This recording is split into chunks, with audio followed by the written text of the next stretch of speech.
Our topic is potential dangerous situations, also known as safety measures. I'm going to talk about the spider web. In the spider web, I chose the subject mathematics. The topic for mathematics is money. The lesson objective: by the end of this lesson, learners should be able to differentiate between notes and coins, identify notes and coins, and also discuss the value of notes and coins. The activity for this is the teacher will give the learners teaching aids and ask learners to name all the notes and coins and also discuss the relevant properties of notes and coins. One of the safety measures under the topic of integration is that we want to teach learners on how to use a piggy bank, and we want to teach them the importance of having a piggy bank. So each and every learner will be taught how to save up money for later use and important things other than just taking money to buy sweets every day, which is also not safe. Another safety measure we want to teach children is to not to take money from strangers and people they don't know, because it's not safe. Something bad can happen when you take money from strangers. They can kidnap you, or they can do things with you that you don't want. Thank you. Thinking potential dangerous situations, subject RME, topic social value. Objective: by the end of this lesson, learners should be able to make positive decisions and avoid conflict with other people, and must know about breaking rules and their consequences. Topic of integration, safety measures. Learners should know the importance of making the right decisions and not to break rules at school or home. I will explain about rules and laws within a community, school, or home. Like Moses' story, God sent Moses to free his people from slavery. Moses told the Pharaohs about God's message, but they didn't let the slaves go. God punished the Egyptians with 10 plagues so that they can let the slaves go. That was their punishment for not listening and obeying rules and laws of God. With our topic being potentially dangerous situations, I will be talking about environmental studies, and this is the main subject that all the other subjects will have their topics integrated from. The lesson objective would be list potentially dangerous situations and then describe how you would handle these potentially dangerous situations. So this covers two levels of Bloom's taxonomy, which is level 1 and level 2. So after having gone through potentially dangerous situations, many different ones, from just leaving a hot iron on to in the street when a stranger wants to talk to you, I would give the poster to the learners and I would ask them to draw on images which they identify as potentially dangerous situations, and then I would have another group of learners, always 2 at a time, list either in writing or by drawing another image how they would handle these situations. So this poster at the end I would hang up in front of the class, so every time learners come to school and come to class, they will see these potentially dangerous situations, which might not seem dangerous or anything threatening at first, but they will then later realize that a simple situation can turn dangerous very quickly. So with hanging this up in front of the class, this will reinforce this for learning.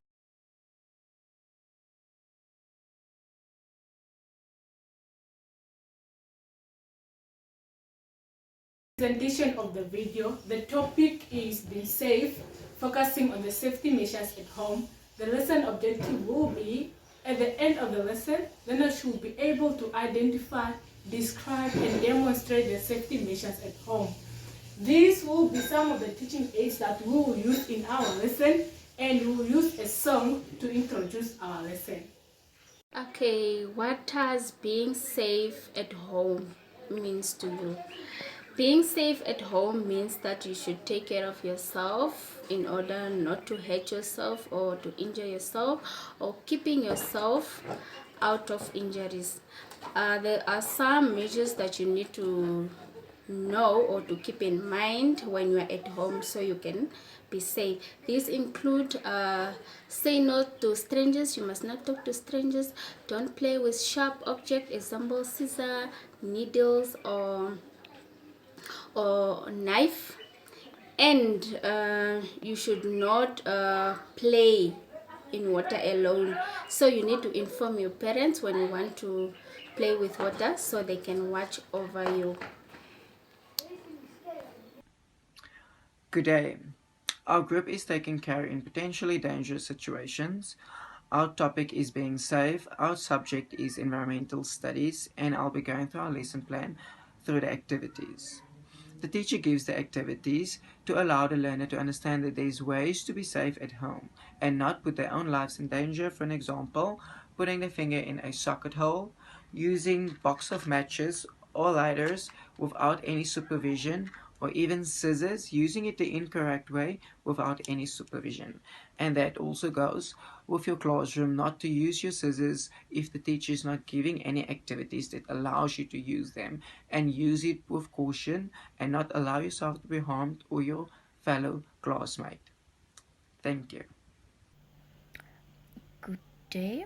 Our group is taking care in potentially dangerous situations. Our topic is being safe and the subject is environmental studies. I will be going through our lesson plan and I will do the conclusion part. What basically happens in conclusion is teacher is just doing the recap on what she did in the introduction. In the introduction, teacher sing the song with the learners, and now teacher asks the learner to listen to the song and sing along with her. And the song goes like this: be cautious, be cautious, be careful, be careful, pay attention at all times, at all times. Be cautious, be cautious, be careful, pay attention at all times, at all times. For reinforcement, we have a role play about children that went to the swimming pool without informing their parents. So the teacher will divide the class into 6 different groups, and each group should have a parent and children. So after the role play, the teacher will ask the children what they have learned from the role play, and then they will have to answer. Since our topic is being safe, objectives, learners will understand how to take care of themselves in potential dangerous situations. They should avoid walking alone everywhere, especially during the night. They should also try to be a little far from strangers. The competence, learners should identify and describe safety measures at home or either at school. They should try to discuss how to play safe in water, especially when they are going to swimming pool. And they should try to seek help from people around their villages or either their communities. These are the things, especially when they see a person with a sharp knife, or either when they see other learners playing with matches, as we can see, that can cause fire.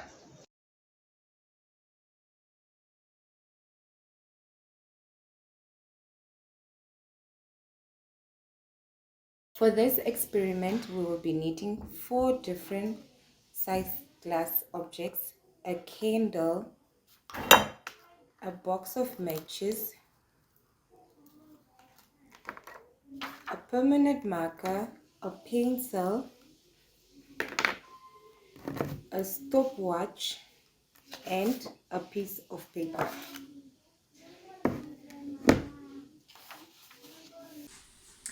Welcome to our class.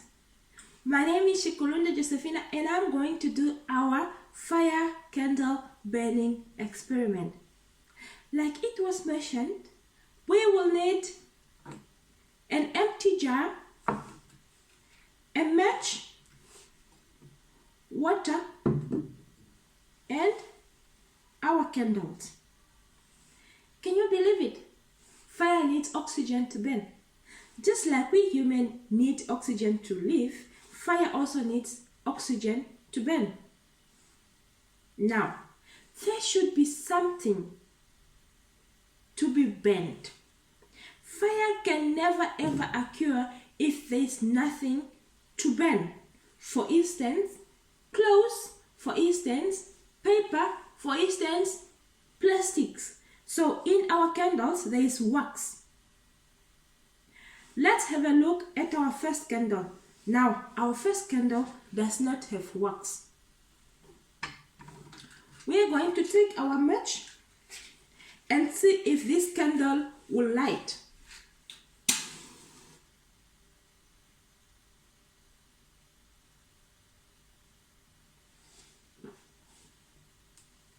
It did not light. Why? Because there is no wax. Because there is nothing to burn. Let's look at our second candle.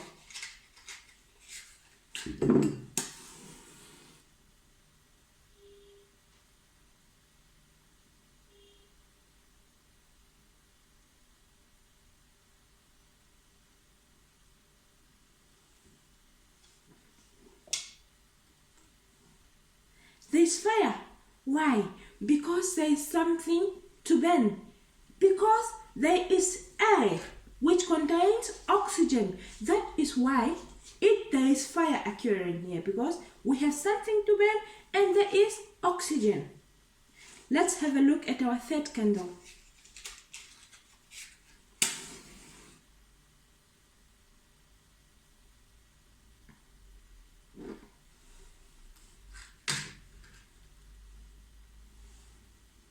There is fire, meaning our first candle did not light because there is nothing to burn, but there is oxygen. Why? There is fire, meaning our first candle did not light because there is nothing to burn, but there is oxygen. Why? Because this candle is not blocked by anything, but it does not have wax. That's why it's not burning. Fire needs something to burn and oxygen around here. I am breathing, there is oxygen. The fire is burning because there is oxygen. Now, we have solutions of stopping fire. What do you think? List down some solutions. And how long do you think it will take if we pour this water on the candle? If we block the air on these candles, how long do you think it will take? Note that down. Let's estimate and see our results. The first one, let's use an empty jar. As you can see, there is nothing in this jar.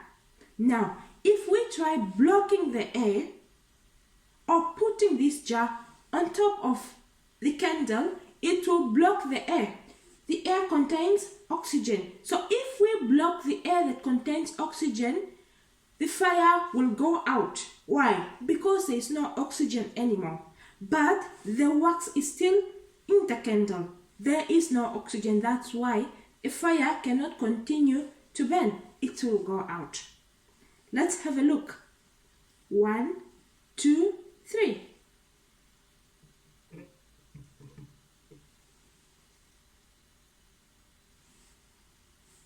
It went out. There is no fire. Why?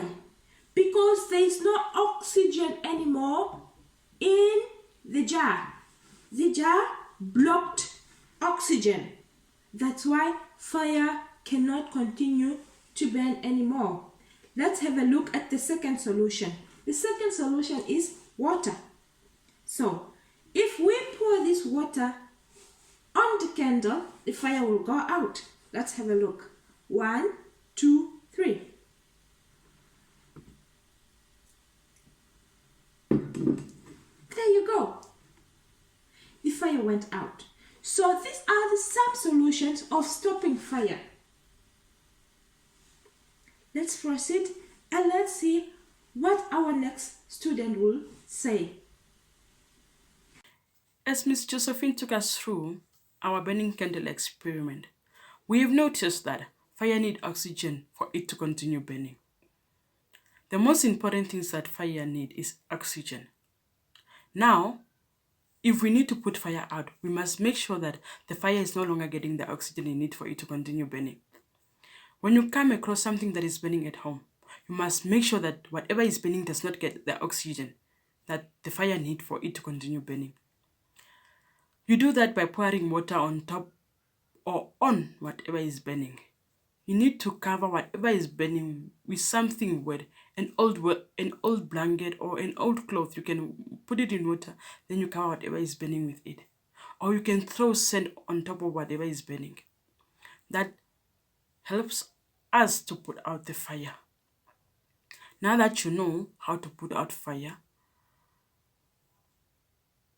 at least you have gained the knowledge of how to protect yourself in case you come across something that is burning. And I hope you are going to put that into good use. Thank you. Have a blessed day.